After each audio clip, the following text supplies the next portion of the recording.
Hello, friends. Today on Study Scripture Online, I want to take just a couple of minutes to chat with you about integrity. One of the most painful experiences we can endure is to have our integrity attacked, especially when we have gone out of our way to do what is right. Has that happened to you lately?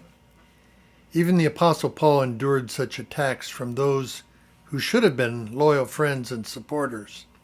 He writes about this in his second letter to the Corinthians. Perhaps the church leaders who attacked Paul's integrity were insecure, or maybe they heard Paul's name being praised once too often and got jealous. But for whatever reason, they soon began to undermine his credibility and put him down whenever possible. I don't think Paul would have reacted to some of this pettiness, except that he knew well that when a messenger's integrity is challenged, his message also becomes suspect. And because the message of the gospel was at stake, he went to considerable lengths to defend his integrity. He writes, "I can state this confidently.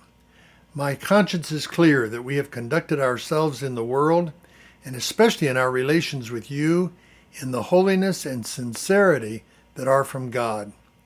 Now that's a pretty bold statement to make, but Paul doesn't hesitate. His conduct had been without reproach, both within the church and out in the world. Sincerity is one of the character traits Paul claims. It means without hypocrisy. The English word sincerity comes from two Latin words, sine cere, meaning without wax. Ancient potters sometimes discovered that a bowl was cracked after it was fired.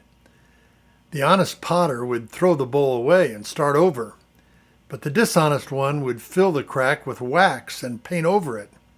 It looked just like new, at least until a customer put hot soup in it. Honest potters would advertise their wares as sine cere, without wax. That's how our lives should be. What you see is what you get. Paul has a lot more to say about how to respond when your integrity is attacked.